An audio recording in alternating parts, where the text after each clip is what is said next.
कि कोरोना काल के बाद विश्व एक नए वर्ल्ड ऑर्डर की तरफ, नई व्यवस्थाओं की तरफ बहुत तेजी से आगे बढ़ रहा है। एक ऐसा टर्निंग पॉइंट है कि हम लोग एक भारत के रूप में इस अवसर को गंवाना नहीं चाहिए। मेन टेबल पर भारत की आवाज भी बुलंद रहनी चाहिए। भारत ने एक लीडरशिप रोल के लिए अपने आप को कम नहीं आंकना चाहिए और इस परिप्रेक्ष्य में आजादी का अमृत महोत्सव, आजादी के 75 साल अपने आप में एक प्रेरक अवसर है। उस प्रेरक अवसर को लेकर के, नए संकल्पों को लेकर के देश जब आजादी के 100 साल मनाएगा तब तक हम पूरे सामर्थ्य से, पूरी शक्ति से, पूरे समर्पण से, पूरे संकल्प से देश को उस जगह पर लेके पहुंचेंगे। ये संकल्प का समय है।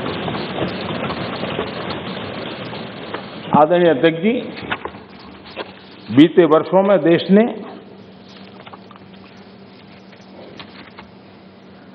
कई क्षेत्रों में, मूलभूत व्यवस्थाओं में बहुत मजबूती का अनुभव किया है और बहुत मजबूती के साथ हम आगे बढ़े हैं। प्रधानमंत्री आवास योजना, गरीबों को रहने के लिए घर हो, ये कार्यक्रम तो लंबे समय से चला है, लेकिन जो गति, जो व्यापकता, विशालता, विविधता उसने उसमें स्थान पाया, उसके कारण आज गरीब का घर भी लाखों से भी ज्यादा कीमत का बन रहा है। और एक प्रकार से जो भी पक्का घर पाता है वो गरीब आज लखपति की श्रेणी में भी आ जाता है। कौन हिंदुस्तानी होगा जिसको इस बात को सुनकर के गर्व न हो कि आज देश के गरीब से गरीब के घर में शौचालय बना है। आज खुले में शौच से देश के गांव भी मुक्त हुए हैं। कौन खुश नहीं है?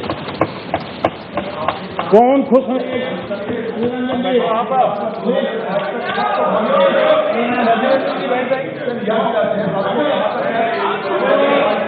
तरीका ठीक नहीं है।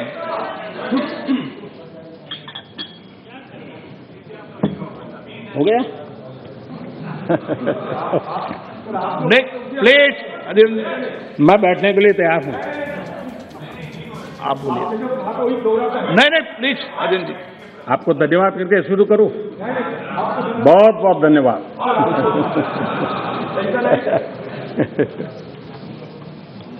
आपका प्यार अजरा अमर रहे।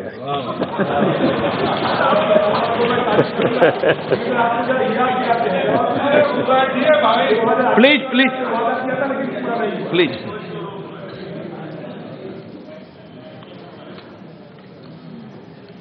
आजादी के इतने सालों के बाद गरीब के घर में भी जब रोशनी होती है तो उसकी खुशियां देश की खुशियों को ताकत देती है।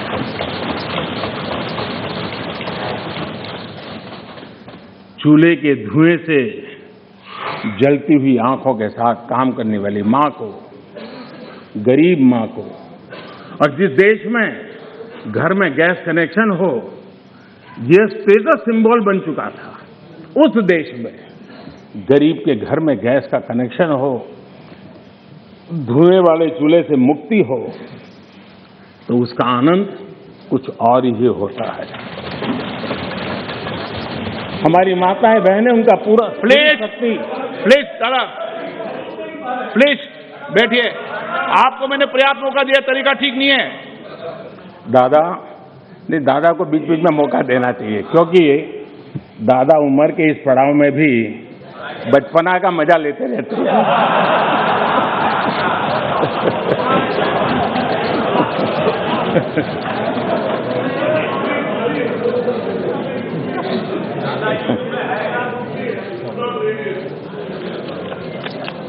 आज गरीब का बैंक में अपना खाता हो, आज बैंक जहाँ गए बिना गरीब भी अपने टेलीफोन से बैंक के खाते का उपयोग करता हो, सरकार के द्वारा दिए गई राशि सीधी डायरेक्ट बेनिफिट ट्रांसफर के तहत उसके खाते में पहुंचती हो, ये सब अगर आप जमीन से जुड़े हुए होते, अगर आप जनता के बीच में रहते होते तो जरूर ये चीजें नजर आती, दिखाई देता। लेकिन दुर्भाग्य ये है कि आप में से बहुत लोग ऐसे हैं जिनके सुई कांटा 2014 में अटका हुआ है और उससे वो बाहर ही निकल नहीं पाते हैं, और उसका नतीजा भी आपको भुगतना पड़ा है। आपने जो अपने आप को एक ऐसी मानसिक अवस्था में बांध के रखा है, देश की जनता आपको पहचान गई है। कुछ लोग पहले पहचान गए, कुछ लोग देर से पहचान रहे, और कुछ लोग आने वाले समय में पहचानने वाले हैं। अब देखिए, आप जब इतना सारा लंबा उपदेश देते हैं तब भूल जाते हैं 50 साल तक कभी आपने भी देश में यहां बैठने का सौभाग्य प्राप्त किया था। और क्या कारण है कि आप सोच नहीं पाते।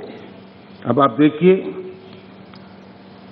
नागालैंड के लोगों ने आखिरी बार 1998 में कांग्रेस के लिए वोट किया था, करीब 24 साल हो गए। ओडिशा ने 1995 में आपके लिए वोट किया था, सिर्फ 27 साल हो गए, आपको वहां एंट्री नहीं हुई थी। गोवा में 1994 में पूर्ण बहुमत के साथ आप जीते थे, 28 साल हो गए, गोवा ने आपको स्वीकार नहीं किया। पिछली बार 98 में त्रिपुरा में वहां की जनता ने वोट दिया था, करीब 34 साल पहले त्रिपुरा में। कांग्रेस का हाल है यूपी, बिहार और गुजरात।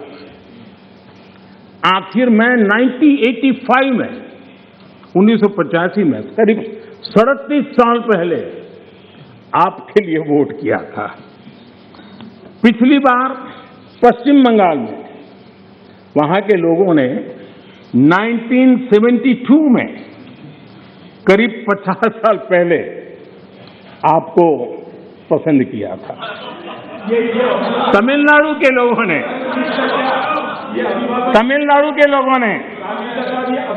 प्लीज तमिलनाडु, मैं इसके लिए सहमत हूं। कागज लेके बाद में बोल लेना। अगर आप उस मर्यादा का पालन करते और इस जगह का उपयोग न करते, और बड़ा दुर्भाग्य देश का कि सदन जैसी पवित्र जगह देश के लिए काम आनी चाहिए, उसको दल के लिए काम में लेने का जो प्रयास हो रहा है, और उसके कारण जवाब देना हमारी मजबूरी बन जाती है। जवाब देना हमारी मजबूरी बन जाती है।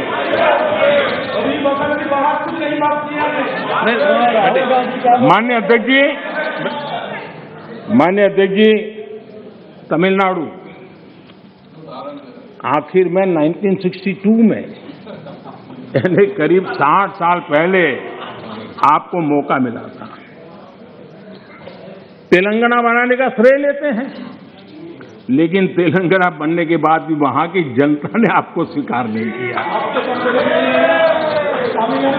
झारखंड का जन्म हुआ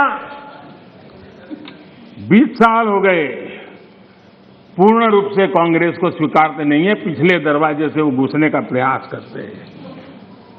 माननीय अध्यक्ष जी, सवाल चुनाव नतीजों का नहीं है, सवाल उन लोगों की नीयत का है, उनकी नेक दिली का है कि इतने बड़े लोकतंत्र में इतने साल तक शासन में रहने के बाद देश की जनता हमेशा हमेशा के लिए उनको क्यों नकार रही है। और जहां भी ठीक से लोगों ने राह पकड़ ली, दोबारा आपको प्रवेश करने नहीं दिया है। इतना सारा होने के बावजूद भी हम तो एक चुनाव हार जाए ना, महीनों तक न जाने इकोसिस्टम क्या क्या करती है। इतना सारा पराजय होने के बावजूद भी न आपका अहंकार जाता है, न आपकी इकोसिस्टम आपके अहंकार को जाने देती है।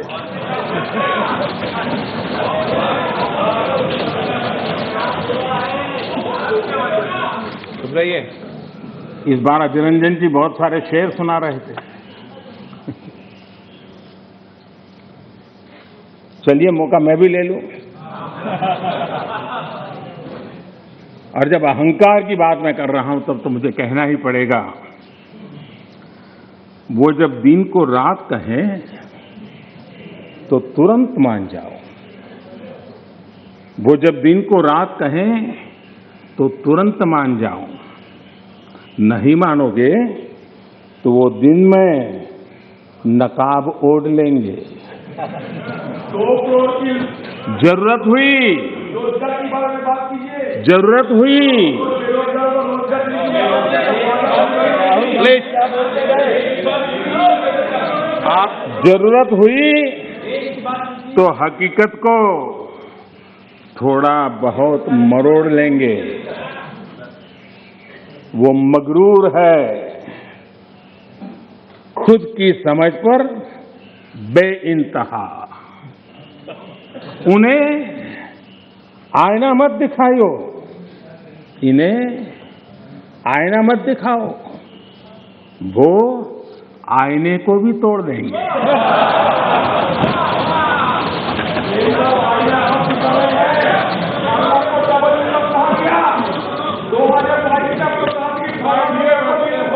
Please please please please please. आदरणीय अध्यक्ष जी, आजादी का अमृत महोत्सव, आजादी के 75 वर्ष में आज देश आजादी का अमृत महोत्सव मना रहा है और देश अमृत काल में प्रवेश कर रहा है। आजादी की इस लड़ाई में जिन जिन लोगों ने योगदान किया, वो किसी दल के थे या नहीं थे, इन सब से परे उठ करके देश के लिए जीने मरने वाले लोग, देश के लिए जवानी खपाने वाले लोग, ये हर किसी को स्मरण करने का, पुण्य स्मरण करने का अवसर है और उनके सपनों को याद करते हुए कुछ संकल्प लेने का अवसर है। आदरणीय अध्यक्ष जी, हम सब संस्कार से, स्वभाव से, व्यवस्था से लोकतंत्र के प्रतिबद्ध लोग हैं और आज से नहीं, सदियों से हैं। लेकिन ये भी सही है, आलोचना ये जीवंत लोकतंत्र की, जीवंत लोकतंत्र का एक आभूषण है, लेकिन अंध विरोध ये लोकतंत्र का अनादर है। सबका प्रयास, इस भावना से भारत ने जो कुछ हासिल किया है, अच्छा होता उसे खुले मन से स्वीकार किया गया होता, उसका स्वागत किया होता, उसका गौरवगान करते। बीते 2 सालों में 100 साल का सबसे बड़ा वैश्विक महामारी का संकट पूरी दुनिया की मानव जात झेल रही है।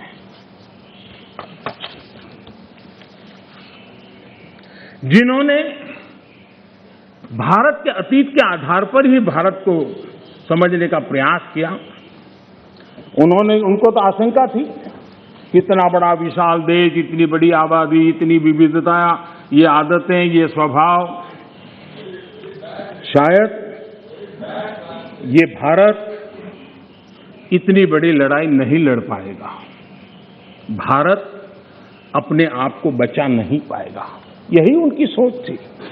लेकिन आज स्थिति क्या है? मेड इन इंडिया कोविड टीके, कोविड वैक्सीन दुनिया में सबसे प्रभावी है।